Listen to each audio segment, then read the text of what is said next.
Welcome to Senate House. Thank you very much for coming. It's lovely to see so many people. I think regardless of when the raid on Gaze the Word happened, it is never too late to gather together and tacitly resist censorship and repression, I don't think. This is effectively the last event in the exhibition season, Queer Between the Covers, here at Senate House Library. If you haven't seen the exhibition, it's open again tomorrow and on Saturday, and it is free. Do take the bags on your chair, and do take the bags on the chairs next to you if you would like. Do take them home and give them to your friends and loved ones. I think this is a very lovely way to end the season. I like to think that I'm fairly cynical and I'm inured to government hypocrisy, but I was quite shocked when I was researching the exhibition to discover exactly what was taken in the raid on Gaze the Word, and how absurd it was that we had all the same things sitting on our shelves in Senate House Library, quite unmolested. But there we go. Well, not quite everything. We didn't have, at the time, the joy of gay sex. We actually do now. So memberships are quite reasonable.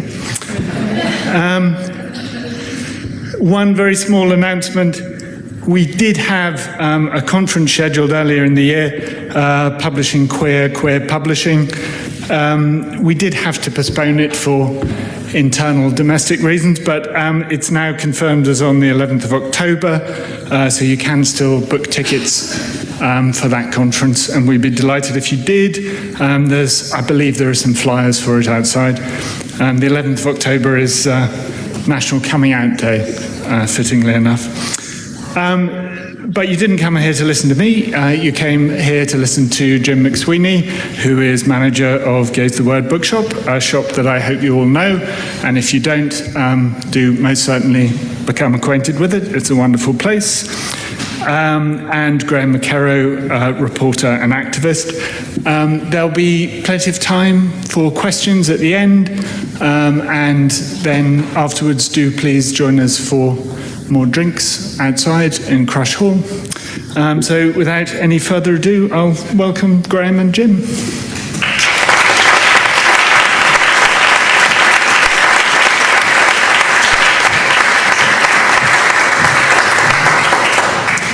Thank you.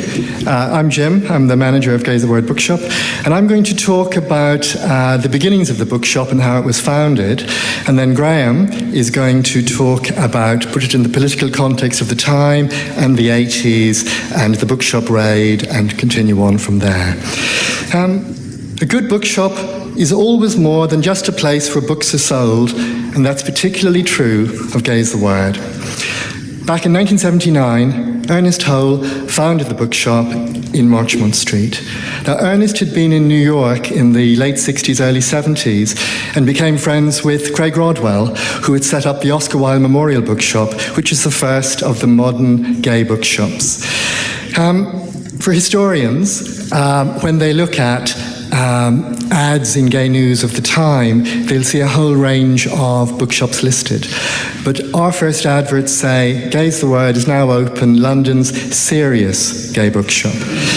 And what you've got, other bookshops, you've got the Stud Bookshop on Frith Street, Zipper in Camden, Lovejoy's, which sells books and mags, and the Adelaide Bookshop, which was gay magazines and readers.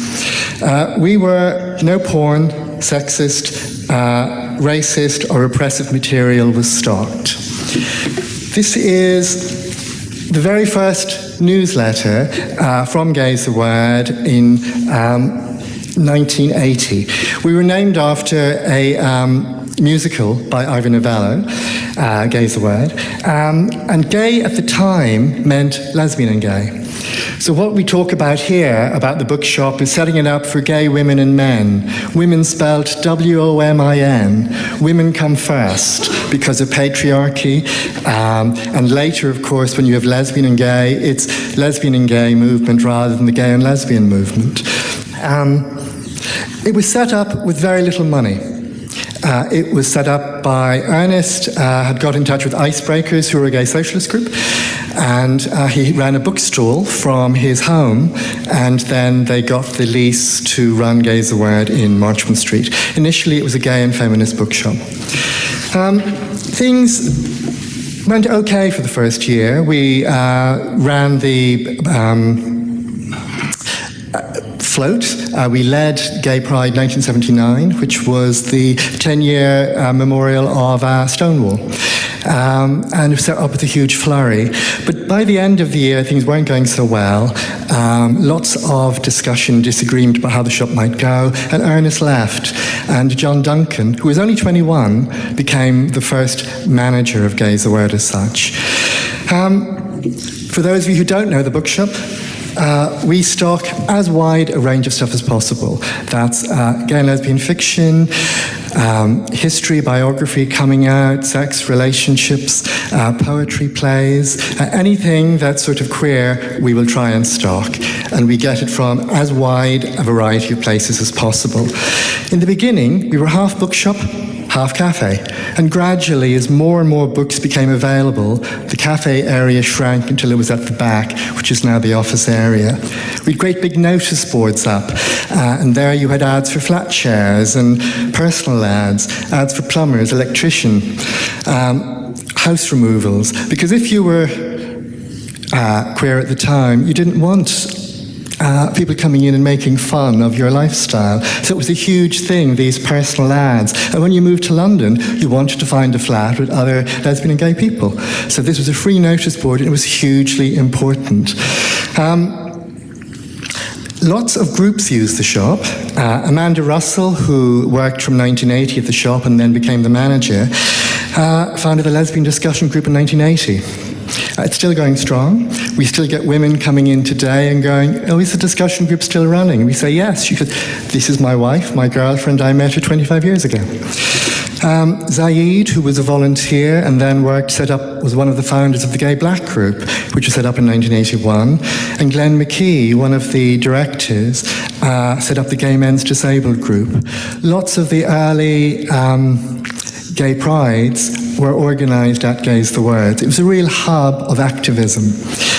We should say that none of the directors got paid for anything. None of the shareholders got paid. They put money in. We're set up as a limited company, but really it's a non-profit. It's like you and your mates setting up a bookshop and then going off to get on with your life, and there's a manager and staff to run it. So these directors and volunteers put huge amounts of their time into putting up shelves, meetings every month, thinking about how you would stock books, how you would display them, what books you would choose, what books you wouldn't choose. And there was a real idealism. Lots of these people were in their early 20s, and they were there to change the world. We had great big shutters, which were up in the windows, and doors, which were put up overnight. And I didn't take them down until about 1995. So for the first 15 years, shutters were up so that windows wouldn't be broken. Obviously, some of you may know we had a window broken about 3 weeks ago, but it's been 5 years with the one before that, so things have certainly got better.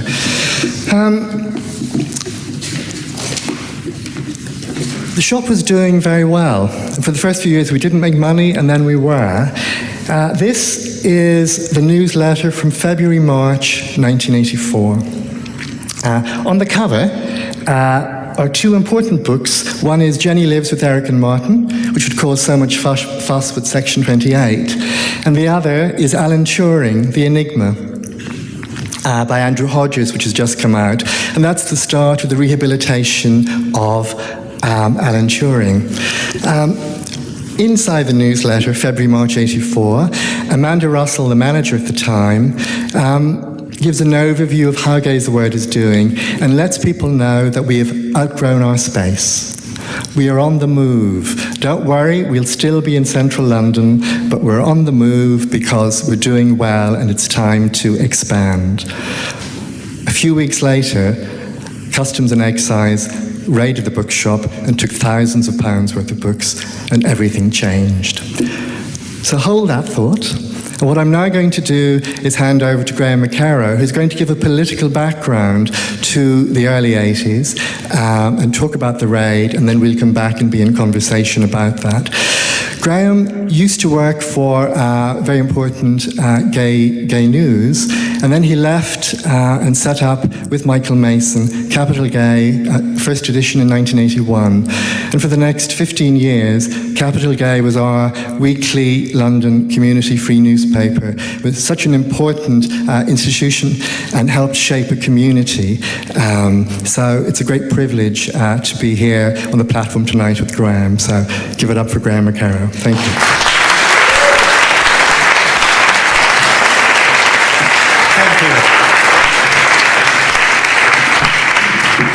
Thank you, Jim, for that very generous introduction, and thank you all for coming. And thank you to our organisers, Maria, Richard, Layla, and Becca. I do think these, are we all right here?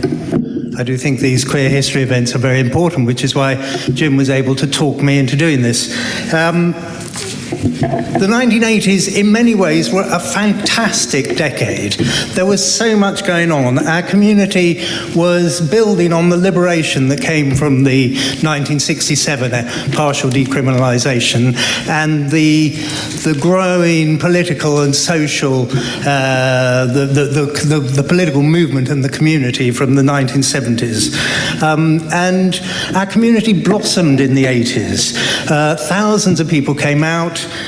Hundreds of pubs and clubs opened. There were social groups, political groups. There was a vast cultural outpouring. Writers, artists, filmmakers like Derek Jarman, theatre groups like Consenting Adults and Blue Lips and the Gay Sweatshop. There were publishers like Brilliance Books and Gay Men's Press and Only Women Press. There were academics like Geoffrey Weeks and Mary McIntosh, singer-songwriters, cabaret artists, newspapers even, and magazines and all sorts of things. And I'm not going to talk about any of those things tonight. That was the good news, and I'm afraid I'm going to be talking about the bad news. Call me a reporter if you like, but that's good news is not news. So, and I should warn you that the bad news, I'm going to be having some images. There will be images and descriptions of violence, and some of it is extremely unpleasant. So you should be ready for that. And we should remember, amongst all this bad news, that Gays the Word was, of course, part of the exciting new community. I'm looking perhaps at some of what might be seen as the backlash to our newfound confidence. So I started at Gay News. The images are from Gay News and Capital Gay. And I started at Gay News in 1980, June 1980. And this is from the first issue I worked on. When couples divorced and there was a dispute about custody of children, the courts always favoured the mother. The mother would get custody. It was seen that mothers were more important in those circumstances, unless the mother was a lesbian, in which case she didn't have a chance. And this is distressed lesbian mothers organising to fight that anti-lesbian prejudice. We then, I think, the same issue. We've got the biggest organisations in the country, the Campaign for Homosexual Equality, the Scottish Homosexual Rights Group, and the Northern Ireland Gay Rights Association, combine for a lobbying of government. They're fed up that the 67 Act doesn't apply to Scotland or Northern Ireland. They're fed up with the amount of job discrimination that's going on. People are getting sacked for being gay. They're fed up with a whole range of things. It's time to get rid of the homophobic laws and introduce protection, legal protection. This is a distressing story. It's typical. There were a lot of murders. Murders happened generally in two categories. They were either queer bashings or somebody would pick somebody up, take them home and be killed in their own home. And there was a really effective defense if you were accused of killing a homosexual, and that was to claim homosexual panic. A homosexual panic was, you said, he made a pass at me, I panicked. He blocked my exit, I didn't have any choice but to kill him.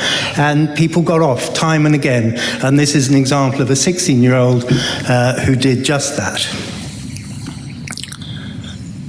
This is a photograph of a man who was queer bashed, and underneath there are photographs of 5 people who were murdered. The one on the right is Pat Malone. She was a lesbian.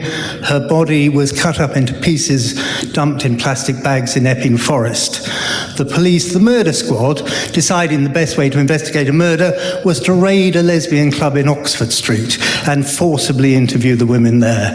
Later they arrested a policeman for the crime who was charged, taken to court, and the court decided he couldn't possibly have done it.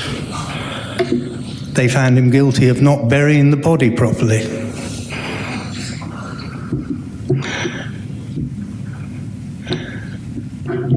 This is a raid on a club in Northampton. It could have been Brighton, it could have been anywhere in London, it could have been Leicester, it could have been Liverpool. It happened over and over again. This is a fairly dull headline on a very important story. This is the Parliament extending the Liberal laws to Scotland.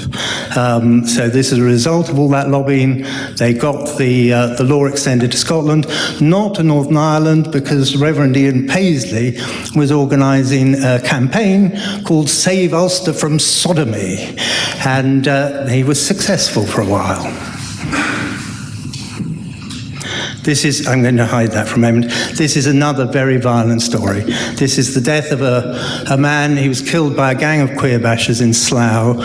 His name was Robin Warren, and he was the convener of Windsor and Slough CHE, and a volunteer with the Samaritans. And this is the defense of the teenage gang. 5 young men who decided to spend an evening queer bashing told the court that what they meant by this was, quotes, breaking his ribs, close quotes, quotes, giving him a good kicking, quote, close quotes, and, quotes, burning his eyes with cigars, close quotes. What they hadn't intended to do was kill someone, they claimed. I won't read you the rest of it, but you'll be interested to know that that gang did get life sentences.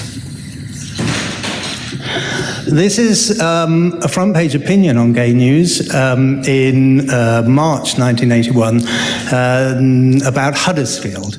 The police in Huddersfield went completely crazy and were rounding people up. I will read this opinion because it summarises a great deal. Gays in Huddersfield are terrified of their own local police. Their homes have been ransacked in dawn raids, address books have been seized, police openly boast of their big file on law-abiding homosexuals in the area. The local police chief dismissed press inquiries, and the NCCL has been able to keep its nose out. Now the police intend to shut down the Gemini Club.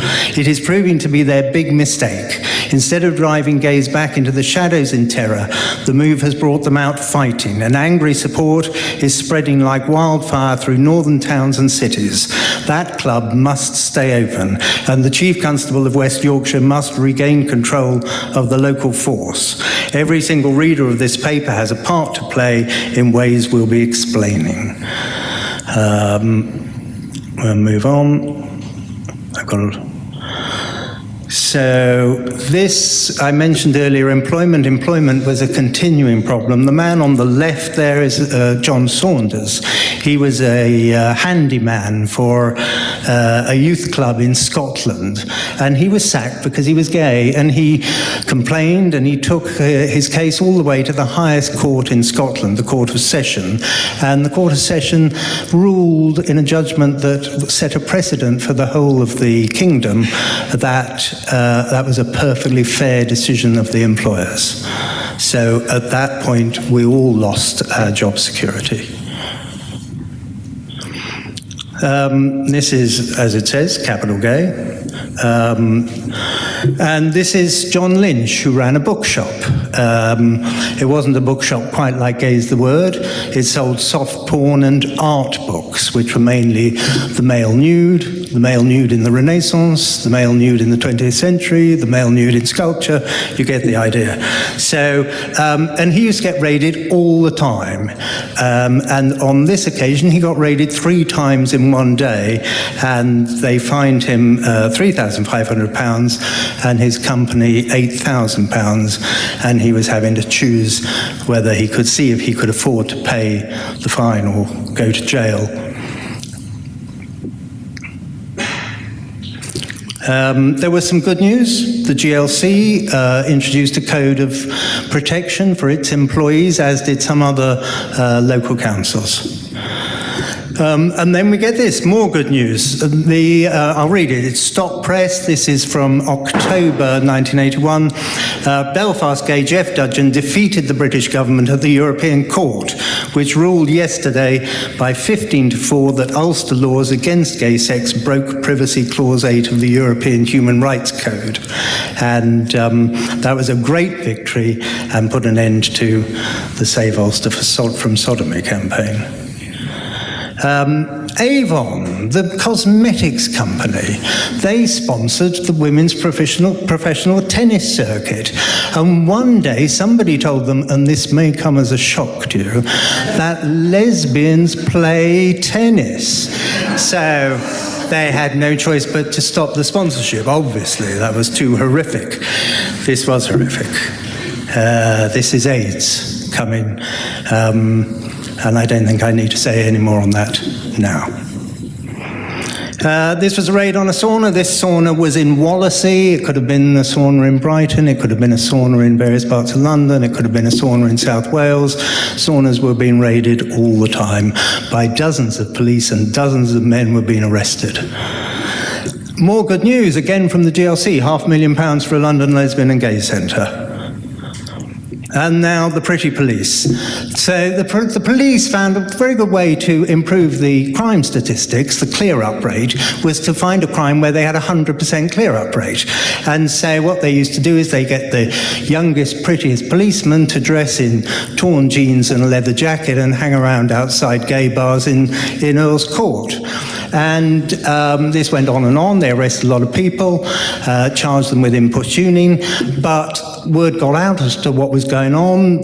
People started, there were public meetings, and people who were accused in this way started fighting back and contesting it in court and winning time and again.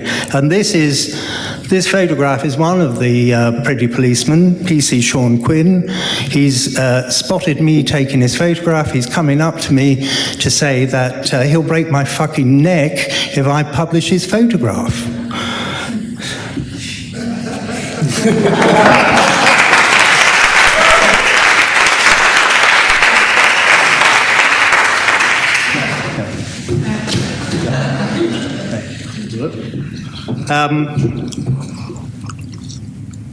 So we're now the month before the raids on Gaze the Word, and 50 police have raided a pub in King's Cross called The Bell, which is the home of Movements Disco. The name tells it all. Movements Disco appealed to activists. It was full of activists.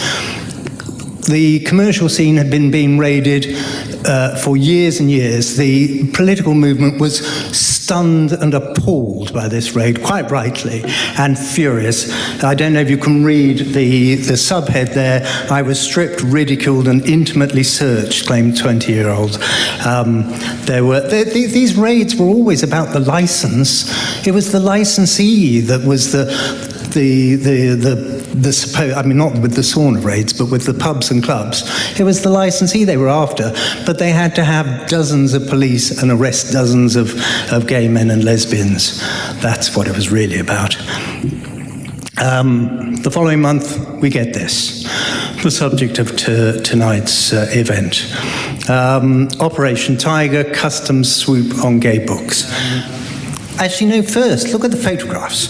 The police, when they raided us, they wore uniforms. These people, I mean, at least this guy on the left is wearing a suit and tie, but look at these people.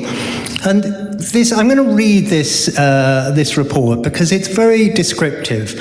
I don't think I wrote it. I think Michael wrote it. But it's very descriptive, and it talks about the clothes, which is a bit gay, but I think it's relevant.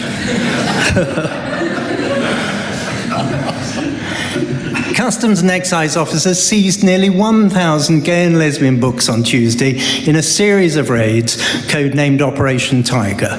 Chief target was Gay's the Word, Britain's biggest gay community bookshop, with its large stock of imported titles. But customs officers also visited the homes of Gay's the Word staff and directors and seized private papers as well as books. Operation Tiger began at 9:20 on Tuesday morning when two customs officers called at the flat of Gay's the Word director Glenn McKee and demanded entry.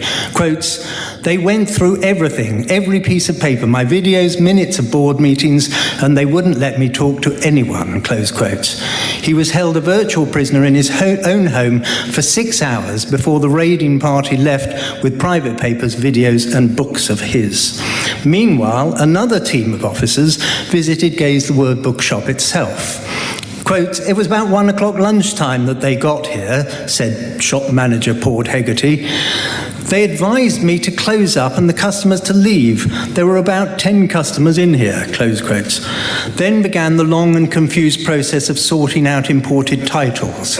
Customs have no jurisdiction over books published in the UK. The imports were next sorted into books to be left at the shop and books to be detained by the raiders. In charge of the literary shortlisting was a balding man with unkempt sideburns, dirty sneakers, and an oddly patterned white shirt featuring the repeated blue motif of a man riding a penny farthing bicycle past a lamppost.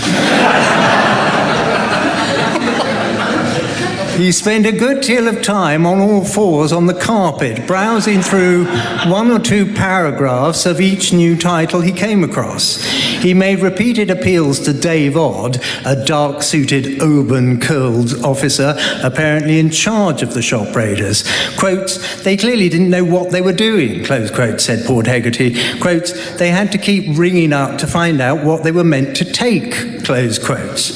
A young woman in a grey fur jacket and a man in a badly crumpled suit and moustache, one of whose jobs was to fetch pork pies and sandwiches from Safeways, made up the rest of the team, which took 4.5 hours to complete its work. The raiders were later joined by another man in a beige Vauxhall, the team's getaway car, into which they roughly dumped the books they had decided to detain. In the front of the car, on the floor by the front passenger seat, they placed Gay's the Word's company records wrapped carefully in polythene bags. Amongst these documents were till rolls, invoices, address books, the subscription list to the Gay's the Word newsletter, and VAT records, together with correspondence with overseas gay organisations. Amongst the books seized off the shop shelves were Southern Discomfort by Rita Mae Brown, The Joy of Lesbian Sex, Tales of the City by Armistead Maupin, which first appeared in serial form in the San Francisco Chronicle, and Gordon Merrick's One for the Gods. Scores of other titles were included: Cruise to Win, Taking Care of Mrs. Carroll, Return to Lesbos, Walking on the Moon, Happy Endings Are All Alike amongst them. Would-be customers came and went all afternoon hoping to buy or browse, but were turned away by the close sign and brisk customs signals. Amanda Russell, shop manager with Port Hegarty, spent most of the afternoon at Customs and Excise in Woburn Place, where she was questioned by Operation Tiger officers. Later, her flat was searched and several video recordings of Dallas were taken.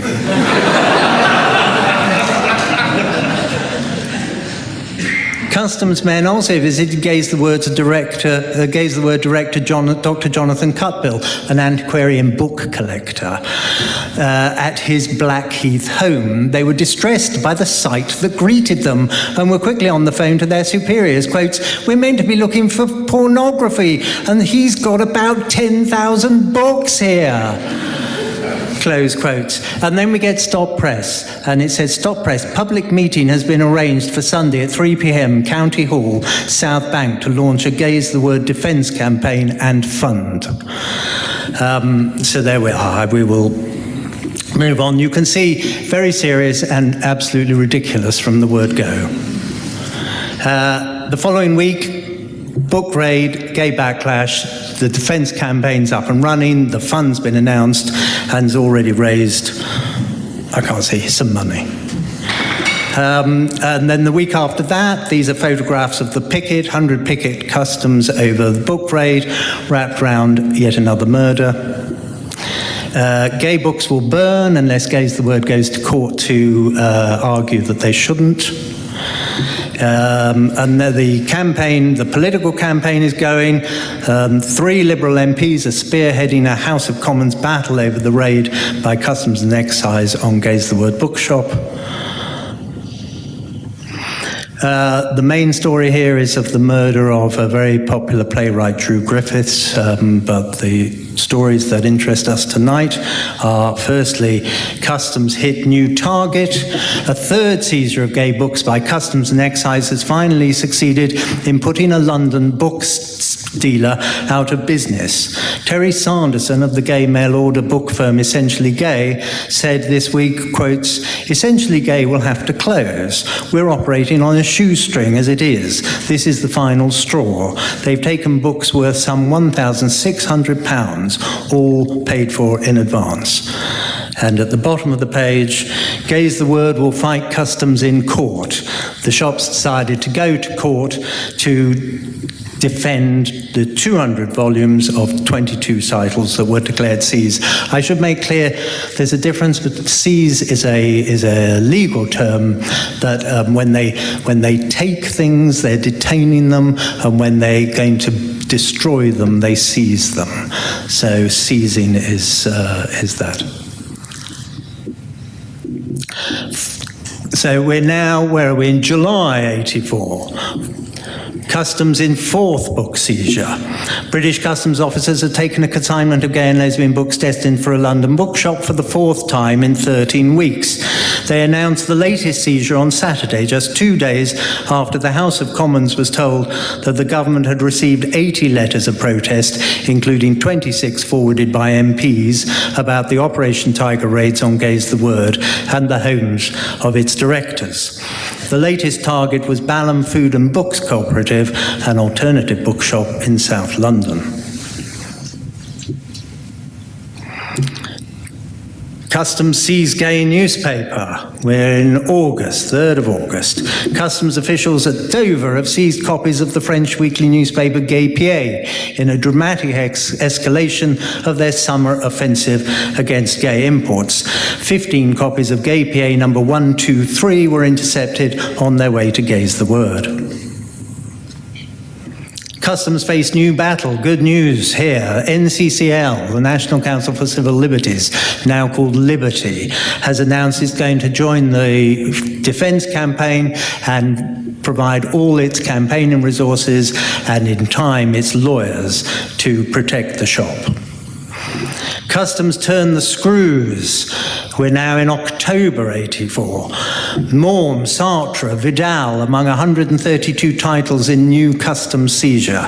Customs and Excise threw Gaze the Word bookshop into turmoil this week by seizing another 132 titles, a total of 2,265 items, making a legal challenge to the seizures a daunting prospect. But Jonathan Cutbill, a director of the bookshop, said his first reaction was, quotes, "Can we afford not to fight?" They had, up till this point, thought that fighting the case in court would cost about £5,000. Now it's looking more like £30,000. This is a huge amount for a community bookshop. There was clearly, they were intending to put the shop out of business. This is the full list of the titles seized.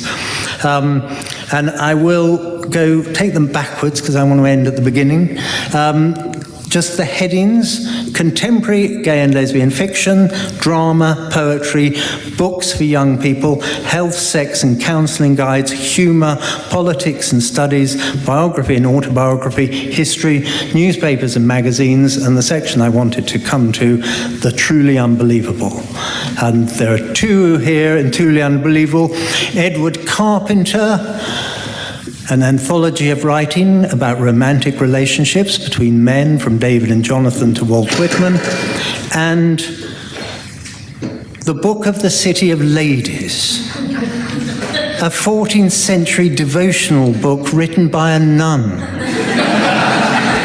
You couldn't make it up, could you? Customs hit new target. Okay, where are we now? November 1984.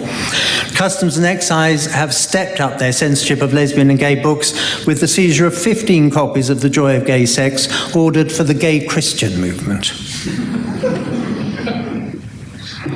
Shop faces major conspiracy trial, so they've now brought the charges. Customs and Excise officials have charged the 8 directors of Gaze the Word and the shop's assistant manager, Pord Hegarty, under the Criminal Conspiracy Act. They all face identical charges of conspiring to import indecent and obscene material, and each defendant then faces a further 8, or for 3 of them, 9 charges of importing named titles said by Customs to be indecent and obscene. There is a total of 84 charges. That was to grow over time. There were going to be 100 charges against these 9 people. But Customs don't stop. Where are we now? March 85. Customs in new SWOOP, newspaper seized. Customs officers at Dover have seized a shipment of the French weekly newspaper Gay Pied again. They claim issue 157 is indecent or obscene. Penguin, the people who fought the Lady Chatterley case in 1960 and won in court. They not only give their moral support, they send £500. And this was really significant in winning round the publishing industry. There were 2 things that were significant in winning them round. There was Penguin and there was the Bookseller magazine, which came out really strongly and really clearly and really consistently to support the shop. I can't remember where we got these. I'm really sorry. We got this. There was a series of attempts. It was known that Customs had guidelines that it gave to its staff on what to seize, and we reckoned they were homophobic, these guidelines. And various MPs asked official questions, written questions in the House of the Customs came under the Treasury, so they were asking it of the Treasury ministers to publish these guidelines, and they refused. They refused and refused and refused. And somehow into my lap, and my memory is too poor, I'm sorry to say, to know where they came from, we got these guidelines, so we published them, as you would. Clause 2B of the confidential rules spells out that the books and magazines dealing with gay and lesbian sex are subject to even stricter control than the heterosexual counterparts. We'll return to that in a minute. That's the second page of the rules. I had secret rules. I had to publish them. They were boring. Okay, so we now come to the committal hearing. Court cases don't go directly to the Old Bailey. They have to go before a magistrate. So a stipendiary magistrate heard the case. It was an old-style committal hearing, which means that the prosecution had to present all of their evidence and their witnesses to be cross-examined. And this was fantastically useful for the defense because we got them, or the lawyers got them, to admit that that they were seizing all gay books, that they weren't looking for indecent material. They were assuming that gay meant indecent. Gay, lesbian, it all was the same. It was filth and it had to be stopped. So we'll go on. The judgment of the in the committal hearing was delayed because the magistrate was ill, but in this we get a reference to those secret. Geoffrey Robertson, the QC, the very eminent QC who fought, what did he fight? The Oz trial, the Gay News trial, a whole series of major trials. He was acting for the shop, and he cross-examined Colin Woodgate, who led Operation Tiger, and he asked, are these guidelines that were published in Capital Gay, are they the authentic guidelines that Customs used? And he said that he couldn't say. And then Geoffrey Robertson said, well, do they seem to be the guidelines? And he said, well, yes, they seem to be the guidelines. Capital Gay was shown to the magistrate, becoming an official exhibit, and the customs officer confirmed that all officers are given photocopied guidelines telling them to look out for masturbation, homosexuality, lesbianism, and group sex. Don't we all? So that was it. That was this. The court case was seen to have gone really badly for Customs. However, the magistrate took a different view, and he took the view that his judgment said something extraordinary, like these books might arouse homosexual feelings in a committed homosexual who wouldn't find them indecent, but we're not talking about committed homosexuals. We're talking about people who don't share their predilection. In other words, he was saying that it should be a trial by straight people of gay people. And this was his judgment. He sent the case to the Old Bailey. And now, January 86, the Defence Campaign hires its first worker, David Northmore, as coordinator of the campaign. And the following month, the last sentence here says that they hired me as co-coordinator. So, did Customs stop? Did they hell? Customs strike again. Customs and excise officers have again seized books which were being imported by Gaze the Word Bookshop. This, is March 86. Adding to the tally of 141 titles seized when the shop was raided in April 1984. 5 copies of an American book called Man to Man, a sociological research work by psychologist Dr. Charles Silverstein, were intercepted at Mount Pleasant Post Office in North London. And now a case that seems to have nothing to do with Gaze the Word, and yet had everything maybe to do with it. The Conegate case. So Conegate was a company that ran a lot of sex shops.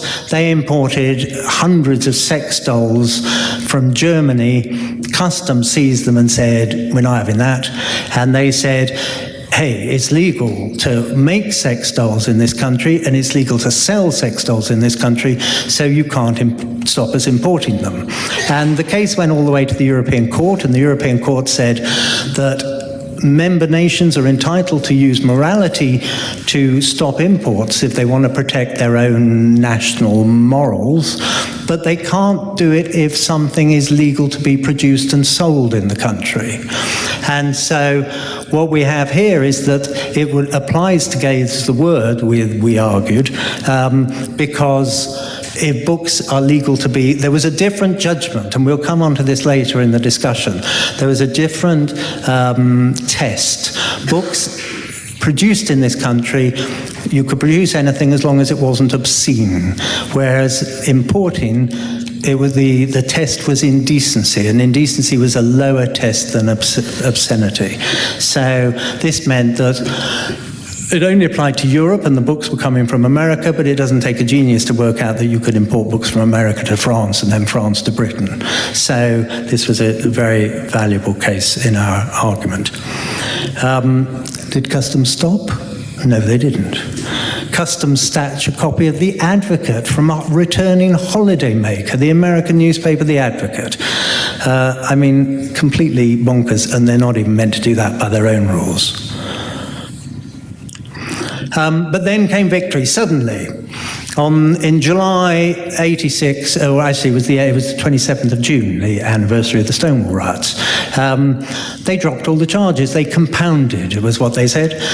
They dropped all 100 charges. They returned all but 19 of the titles. That was nearly 2,000 books. And again, I think in the discussion we can look at maybe some of the reasons why there was this sudden change of heart. 2,000 people attended a victory ball at the Hippodrome, including Nancy Reagan's hairdresser. The copies of The Joy of Gay Sex were returned to Richard Kirker, the Reverend Richard Kirker of the Gay Christian Movement, and I apologise for my glasses and shoulder pads. It was the 1980s. I was helpless. And this is a shipment of books arriving at Gay's the Word. There were 100 titles, 2,000 volumes coming in, and that is a terrible photograph of Zaid Dar and Port Hegarty with the sacks of new books. And this is some of the defendants, Marie Staunton of the NCCL in the middle, the two coordinators of the defence campaign raising a happy glass, all smiles. And we now come, this is the display in the shop window of the seized books now on sale, and I'm going to end with a photograph of the defendants because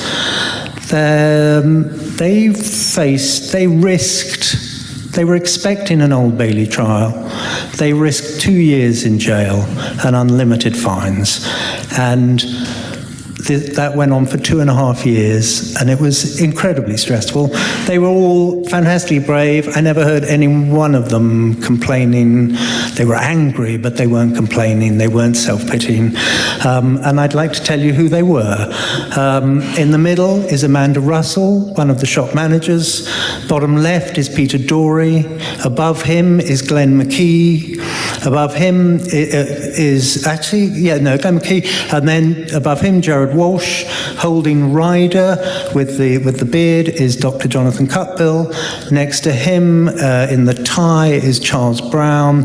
Then on the top right is the late John Duncan, who died of AIDS-related illness in the early 90s. And then Beau Jones underneath him. And bottom right is Port Hegarty, who also died of AIDS-related illness. And they stood strong. They didn't take one piece of shit for one moment, and they were brilliant. Thank you.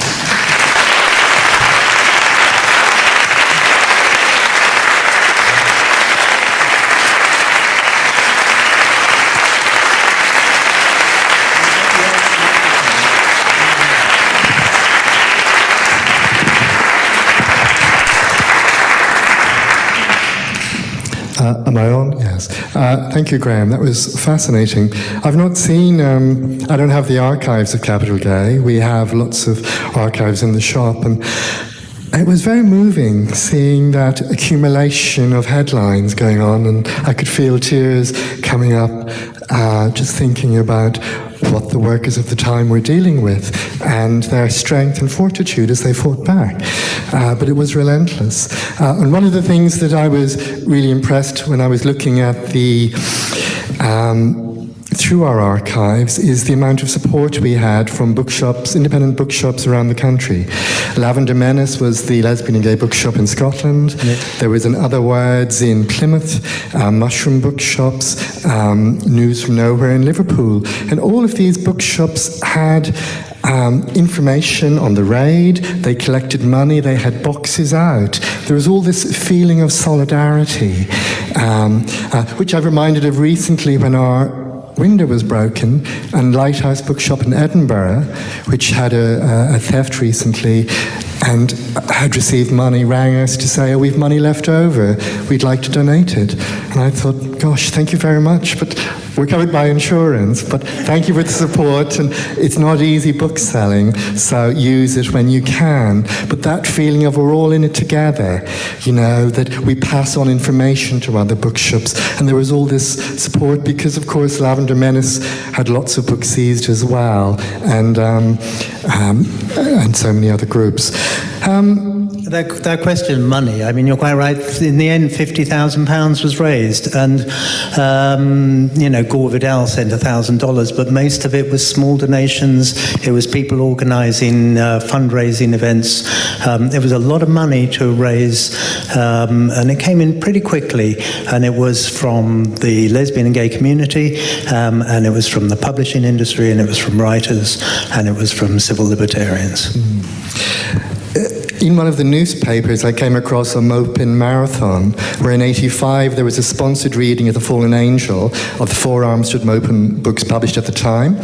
One of his books had been detained before being returned as uncontentious, a fact which annoyed Armstead just as much as the seizure. I've been following the whole thing with a good deal of indignation and amazement, he said of the case. And now, those scumbags have the nerve to tell me I'm not lewd. I'm as lewd as the next gay man, and no less indignant than I was before. Good on you, Armstead.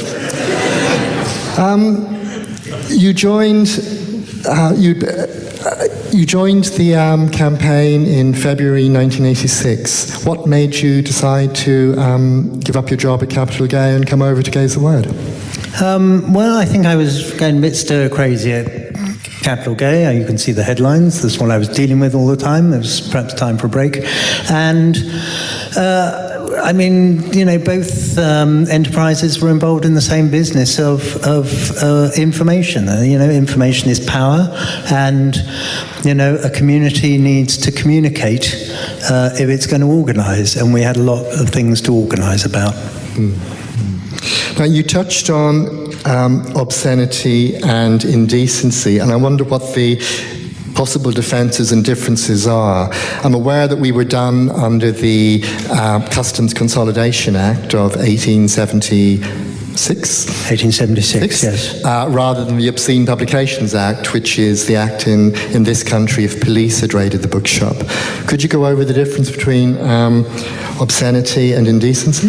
Yeah, so exactly. So books published in this country were governed by the Obscenity Act, which says that the definition of obscenity is material that tends to deprave and corrupt those likely to see it, and that is something that either has to happen or has to tend to happen, whatever that means.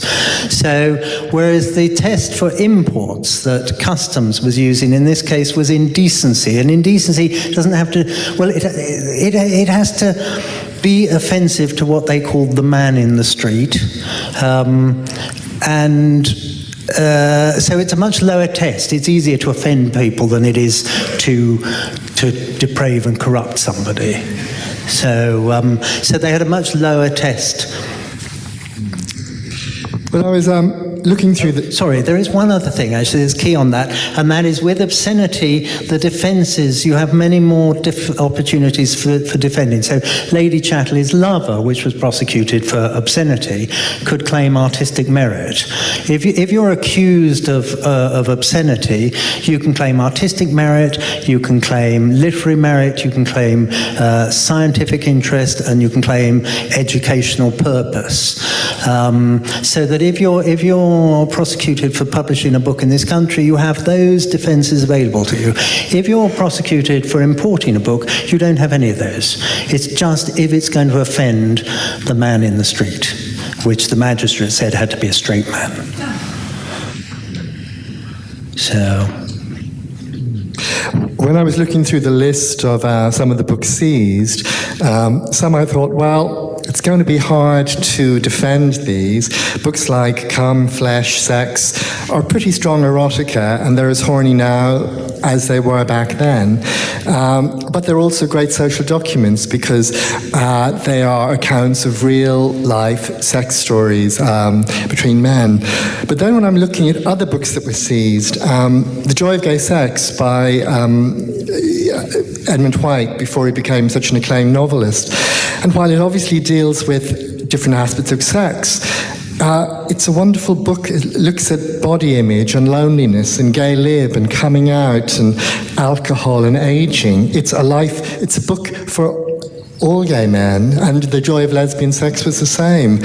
Other books seized The Front Runner, which is a romantic novel, and for many gay men of my generation, it was the first book that we read.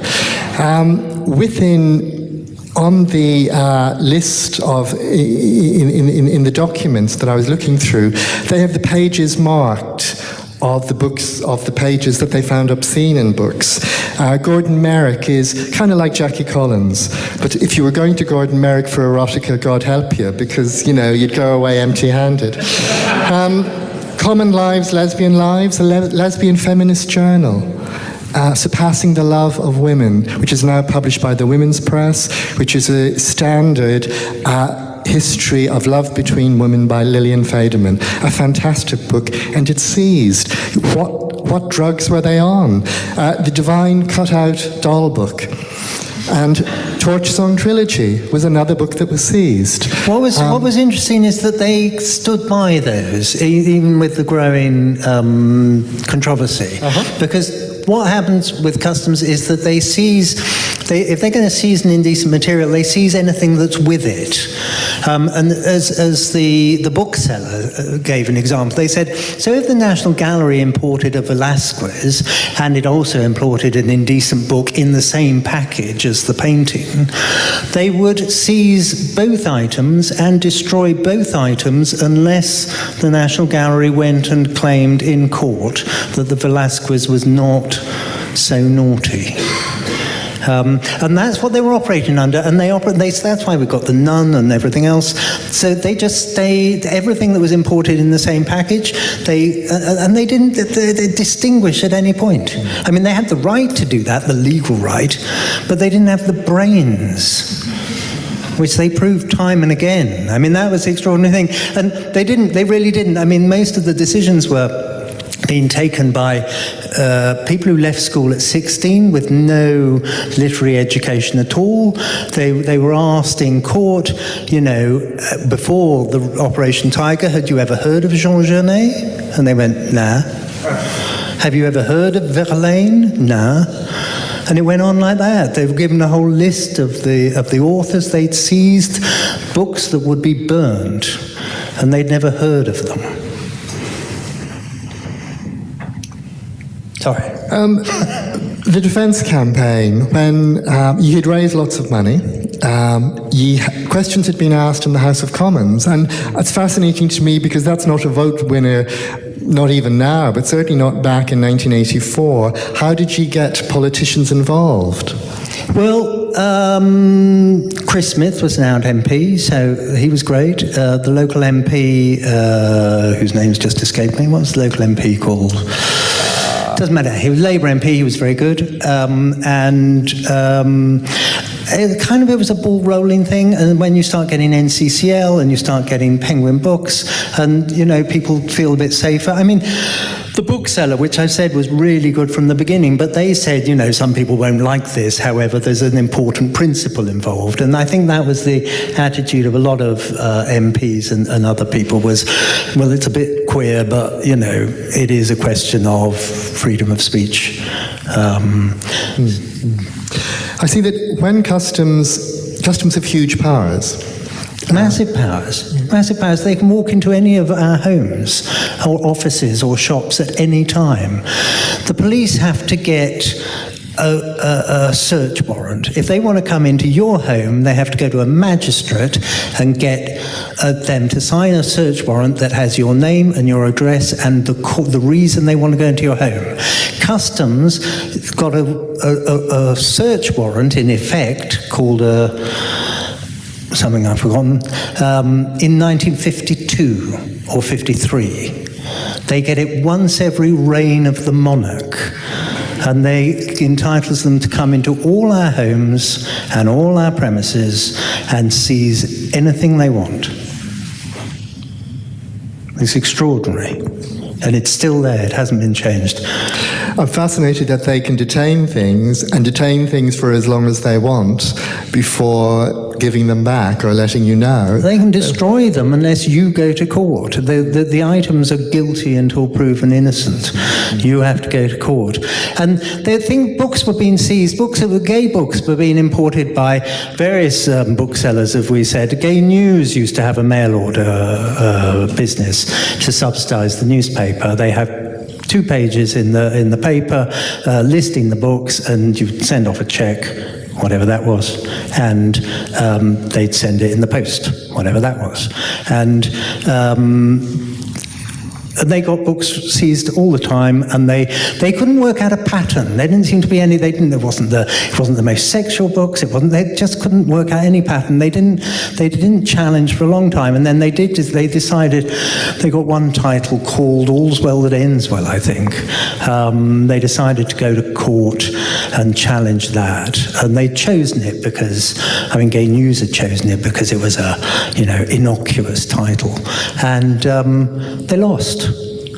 And Gay News just went away and went, we can't, this makes no sense. And so they didn't challenge anymore. And nobody challenged. Books were being seized left, right and centre, and it was only Gay's the Word that was hit so hard. Unlike most of the other, unlike the pawn shops, it was a very political organisation. It was set up by politically motivated people, and it had a very clear stocking policy, as you've said, of no sexism, no racism, and no pornography. And it distinguished, and had lots of arguments, and lots of people disagreed, but it distinguished between pornography and sexually explicit. I would say that the same laws were used against Little Sisters in Vancouver, which is another lesbian gay feminist bookshop, where they kept having their stock seized by Customs and Excise in Canada, bringing Customs to court, winning, and the book's been seized the next day or being seized again because it set no precedent. And this continued well into the 2000s, and it was just about homophobia. What was it like working in the defence campaign? Oh, well, it was great fun. A lot of pressure. It was great fun, and it was rather strange. I'd never run a defence campaign before, so I didn't really know what I was doing. I decided to do what I'd done at the Capital Gay, really, which was, we covered what we could at Capital Gay, but every so often somebody would burst into the office and say, "Why have you ignored this subject? It's really important. There's this and there's this and there's this." And I'd sort of sit and listen to them, and if I reckoned that they knew what they were talking about, then I'd ask them to write about it, because somebody who's passionate and knowledgeable is the best person to write about the subject. So I tried a similar thing at the defence campaign. So people would come into the office and say, "I'd like to volunteer." There was one guy in particular who's called John somebody, and I've forgotten his name. Anyway, he came in and he said, "I'd like to volunteer." And I said, "Oh, excellent, what would you like to do?" And he looked at me a bit surprised, and he said, "Well, I'll do anything you want. I'll hand out leaflets, I'll write letters, I'll make the tea, anything you want." And I said, "Yeah, but what do you want to do?" And he said, "Anything you want." And I said, I thought to myself, this isn't quite working. So I thought, "What do you do?" I said. He said, "I work in the theatre." I said, "Oh, really? What do you do in the theatre?" He said, I'm a director." I said, "You're a theatre director?" He said, "Yes." I said, So what do you direct?" He said, "Well, I direct comedies and dramas and Shakespeare and musicals. I've just done a musical. I did a couple of musicals." I said, "You're a musical director?" And I looked at him, and he looked at me, and then he read my mind, and he said, "Why? Do you want a musical?" And I said, "I'd love a musical." He said, "Well, that would be easy." He said, "I've got so-and-so will do this, I've got somebody to write the songs, I've got a band leader, I've got somebody to do the costumes. Oh, it'd be fabulous. Listen, I'll make a few phone calls and I'll come back in a few days." He came back the next morning. He said, "I've got it all fixed up. It's going to be at the Piccadilly Theatre. It's one Sunday night. I've got the actors, I've got the orchestra. It's all go. And we're going to call it Operation Tiger the Musical." I couldn't have been happier. I mean, we'd planned demonstrations and we'd got, an hour-long BBC documentary, and it was all a bit serious. And the idea of taking the piss. I mean, those books, and the way they behaved, you had to take the piss. And it was and it would raise money too. I mean, it was just perfect all round. This should be, I'm just aware we're going to be opening up in a moment to questions and the thing. So, why were the charges dropped? I know we've heard a bit about the sex dolls case, but there's more to it than that.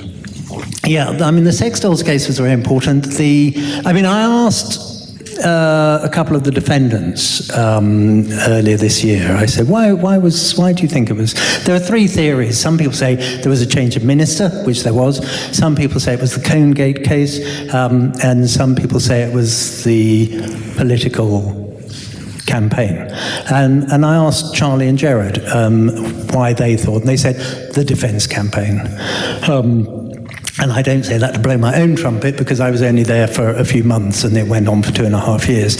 But they were absolutely convinced that it was that strong, firm, clear political campaign that won the case. And I think that's right. I think Conegate was useful. The defence lawyers certainly wrote a letter after Conegate saying, in view of Conegate, we think that the prosecuting case has completely collapsed and you should drop all the charges, return all the books, and send a sum of money to the defendants. And it took, but there were other things. There was there was Chris Smith and Joe Richardson MP had a meeting with Peter Brook, who was the minister responsible, and in I think March '86, and they were saying, we're going to kick up shit about this. You're not going to have an easy time, and Charlie's view was that with the new minister, he'd come into office, he'd be briefed by his civil servants on everything that he had to deal with, and Charlie, who became a civil servant himself, he said the one thing ministers hate to hear are the words, "This could be embarrassing." And this could have been embarrassing, because they risked being, embarrassed in court and humiliated outside court. We were planning a very big campaign. We were getting coverage in the broadcast media, in The Guardian and The Times and the Sunday Times. And we hadn't even, we'd got a lot of campaign left in us. In fact, I said to Jim when we were discussing this, I said, when they dropped the charges, everybody was pleased, and I was too, but there was a little bit of me that was very disappointed. I had a good campaign coming with a musical. Thank you. We're open for questions. Any questions? Maybe I'll stand up. We'll give it I've got a couple of questions, if I may. So the first is, I wouldn't mind if you talk a little bit more about the... I've got a couple of questions, if I may. The first is about, if you wouldn't mind talking a little bit more about the involvement of a penguin, because surely that must have felt like a massive change in the game of the campaign, because you've got a big corporate organisation that have a lot of money behind them, and now suddenly putting their name behind the campaign. The second thing is you just alluded to this big campaign that you had afterwards. If the government had carried on with taking you to court, so what were you planning?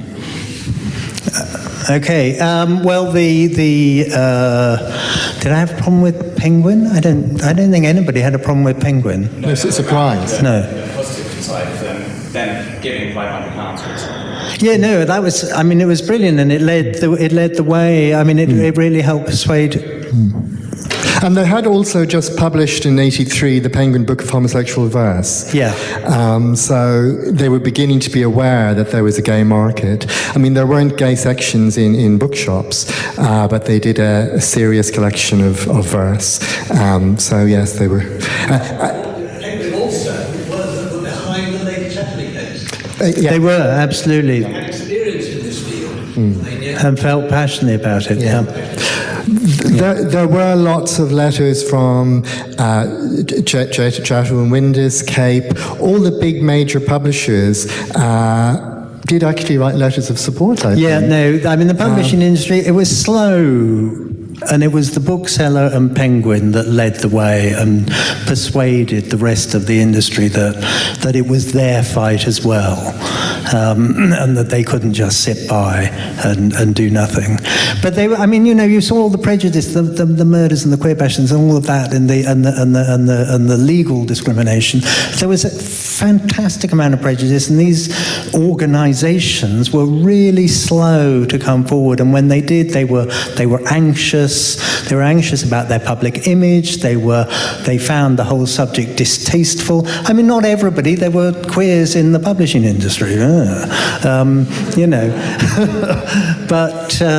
but a lot. They did have their severe reservations, but they were persuaded in the end that it was their cause, their fight too. And as for the campaign that was to come, that was lobbying of MPs, that was lobbying the media to get coverage, and it was organising pickets of the court, of the Old Bailey. The case was due to go on for several weeks, to just keep it in the public eye. The defendants wanted it to be as public as possible. And these were not people who, you've never heard their names, have you? I mean, these are not show-offs. They weren't people looking for publicity.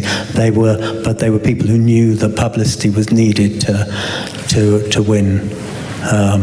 And I think that's what customers were scared of. I believe they were scared of humiliation, or the minister was. We do know it was taken at ministerial level, the decision. Okay. There's a gentleman right at the back, and then there's a lady in front.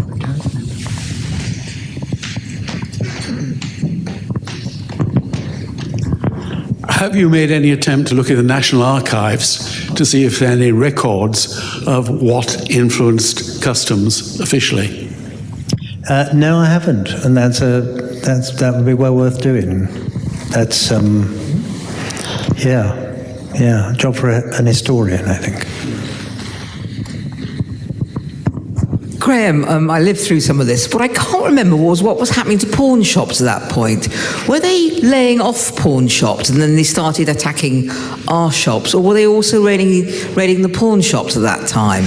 They were raiding the pawn shops too, yeah. No, the police, though, that was a police issue, and the police were raiding them repeatedly. And like we saw with Adelaide Bookshop, of John Lynch's Adelaide Bookshop, there was the Stud Bookshop in Notting Hill, and there was Peeps in East London, and there was the Zipper store in Camden, and they were getting raided over and over again. And the cases would go to court, and they would usually be fined large fines, several £1,000s, and occasionally they'd get jail sentences of a few months. Yes, so my memory of what was happening there is that the pawn stores literally had the margins to pay off. So they were seeing it in the same way as they were paying off bribes to policemen, which they were all mostly doing. They were paying bribes, occasionally they got raided. They saw it as a sort of part of the trading nature of the business at the time. So my question really is, was it that everyone was attacking all gay books, whether it was porn or our books, or was it something particular about Gay's the Word and capital Gay and Gay News that the establishment found threatening, and they knew that we were much more financially insecure than the pawn shops, do you think? I think there was a pattern that they were going for our ability to communicate. I think if you look at the prosecution of Gay News for obscenity and the prosecution of Gay News for blasphemy and the raids on the shops and the customs activity, they were trying to close us down. They knew that communication was key to our community's success. And when I say they, maybe it sounds like I think it was a conspiracy. I don't think it was a conspiracy. I think it was more a mob mentality. They were all doing it, so they all felt that it was the right thing to do. The others are doing it, we must be right to do it as well. So I think that's what they were doing. They were trying to close down communication, and which would isolate us. And what our community knows about isolation, and we weren't having it.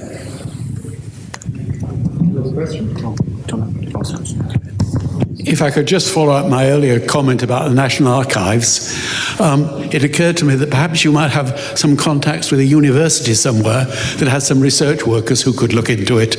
You know. Hello, we're in a university. The whole story of customs approach to the gay imports post-war must be there in the archives somewhere, and it's a subject crying out for an enthusiastic PhD student. So, are we making it here? Yeah, we're starting in September.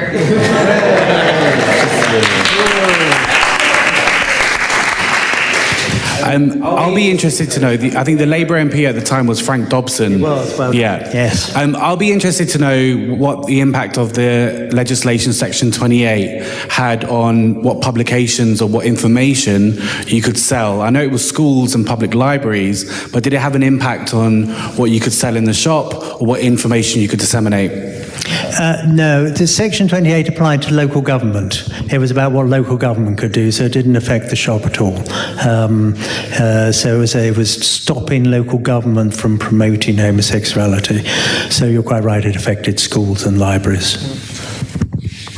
However, we sold thousands of pounds worth of books to libraries, Lambeth,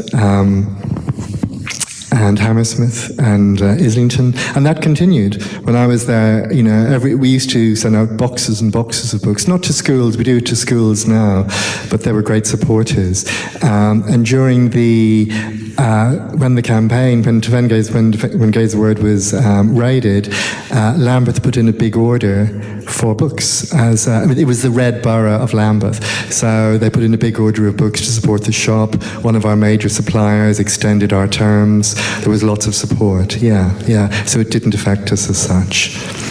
There was Philip, yeah? Yes. I was just wondering if you'd like to comment on the kind of general political background of the time, because, you know, in the sort of late 70s and early 80s, gay liberation swept across and so on, and then there was a backlash, and of course Mrs. Thatcher was in Number 10, and a bit later we had Section 28 that we've just heard about, and so on. And so to what extent do you think that customs felt kind of empowered by the general reactionary right-wing mood at the time? Well, I think that's a very good point. I was quite pleased with getting through so far without mentioning Margaret Thatcher, but now that you have.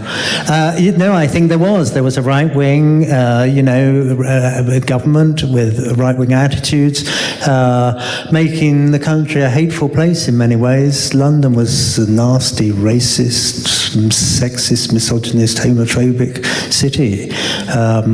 There was vile, racist graffiti and homophobic graffiti on the walls that you saw all the time. And the government set the tone. Certainly, Margaret Thatcher made a speech attacking the Labour Party for suggesting that your child has a right to be gay.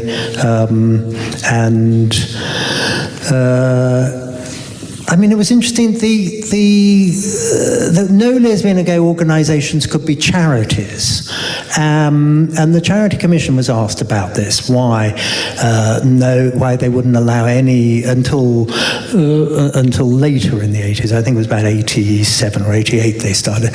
And they said, oh, well, that's because homosexuality is against public policy. Now, that's an astonishing phrase, against public policy. I don't know who decides public policy. I don't know where it comes from. I don't know what other organisations or government departments took that view, but that was the Charity Commission's phrase. And I think I think you're exactly right, that the political atmosphere at the time was a hostile environment. And yet, we also flourished. When Clause 28 was coming out, brought thousands onto the streets. I remember, my first Pride in '84 was in the back streets, and we ended up at Ulu, which was great fun. And Pride in '85 was much more central, led by Lesbian, Gay Support the Minors, and there were thousands of people at it. You have the Lesbian and Gay Film Festival starts in the 80s, which was fantastic. Theatre starts, instead of being over, a pub, which is where I used to go to lots of theatre, suddenly it's in major theatres towards the end of the 80s. And, there are gay TV programs. There's more and more visibility. The more we're coming out, the more we can not be dismissed as being morally degenerate with having two heads, when gay people, and I mean, gay, lesbian, gay, bisexual, transgender, are everywhere, you start to change attitudes, and that's what's happening by the 90s. And we're also, of course, dealing with AIDS at the same time as well.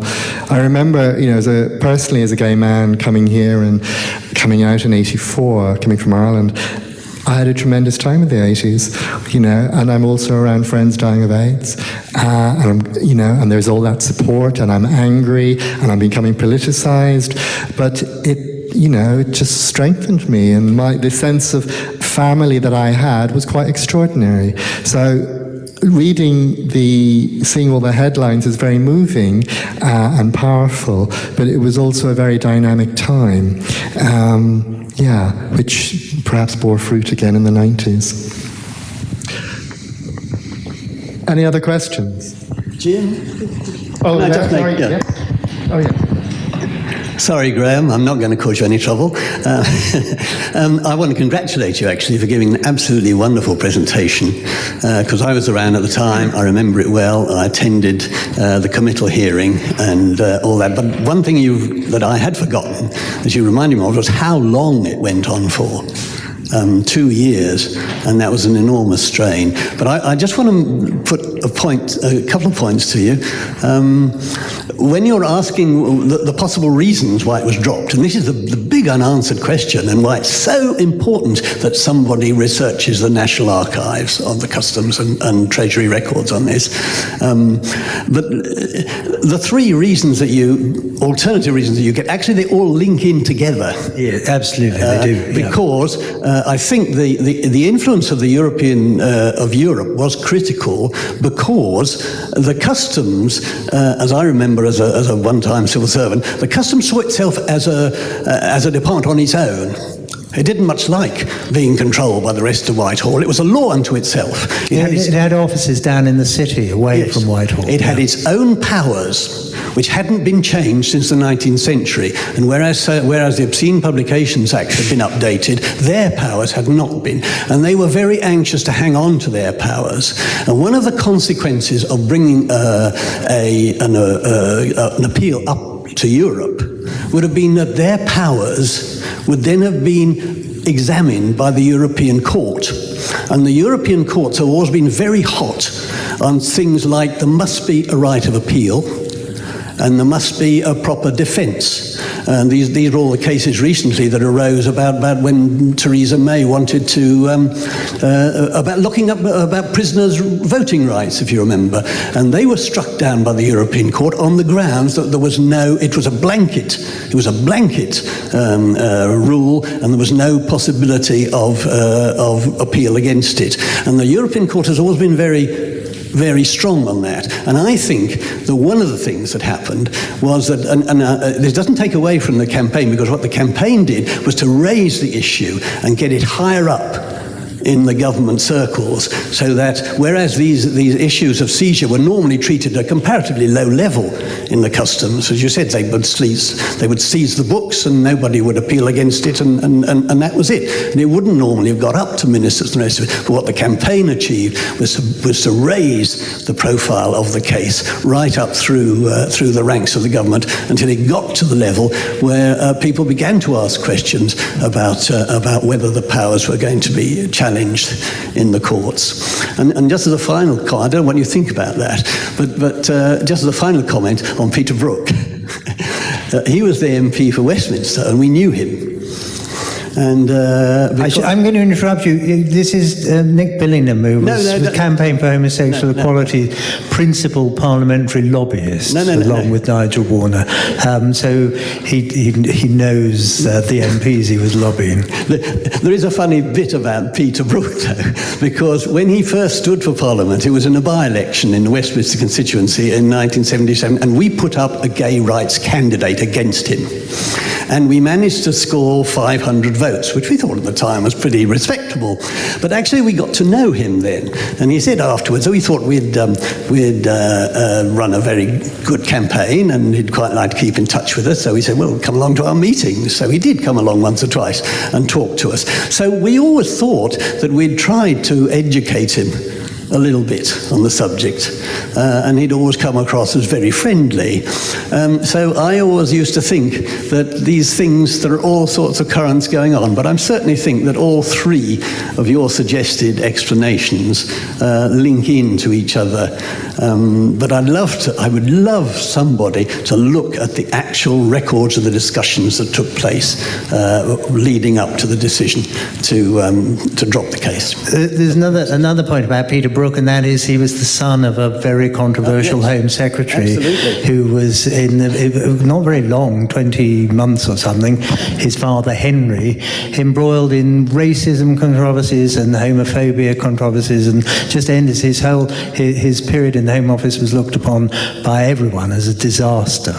And so his son would have been wary of repeating his father's woeful record. May I say something, please? Yes, I'll stand up because I'm so short anyway. I just want to say that now Nick Billingham is looking rather sun-kissed here, and we did have an email from him saying that he was stranded in Turkey and someone has stolen his wallet. Now, he assures me that he hasn't been to Turkey.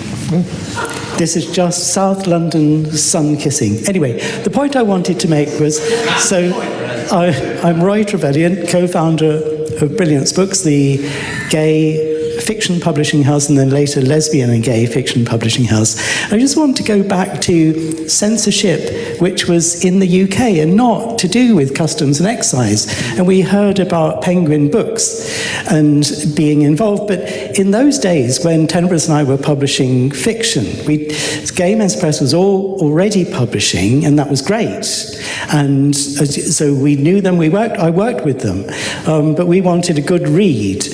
And so it was great. It was very successful to begin with, and then suddenly Picador published A Boy's Own Story and marketed it as a mass market paperback, which was death to us, because with a big publishing house like that, we really couldn't carry on publishing. We had no money.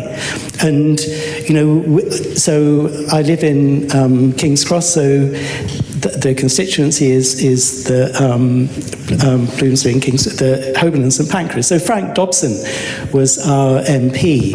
But in fact, the money to launch Brilliance Books was not given to us by Frank Dobson. It was given to us by Ken Livingstone and County Hall. So there was censorship right across the board against lesbians and gay men, and also publishing.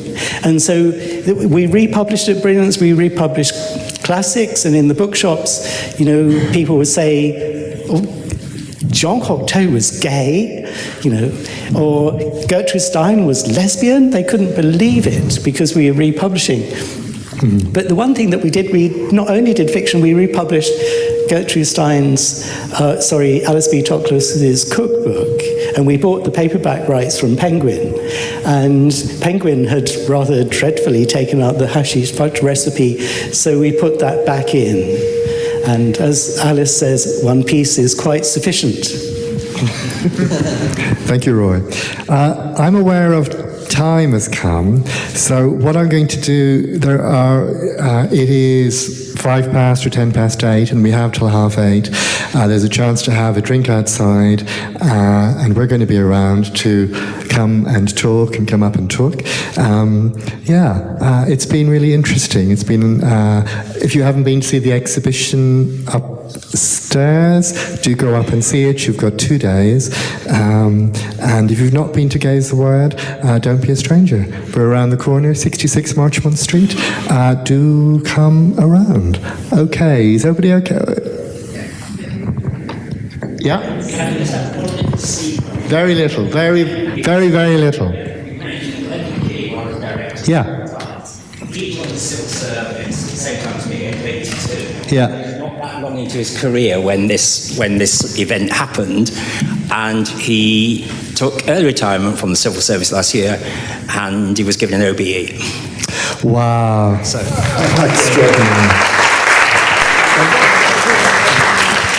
Okay, people, thank you for your attention. It's been a great pleasure. Thank you, Senate House, for asking us to come along.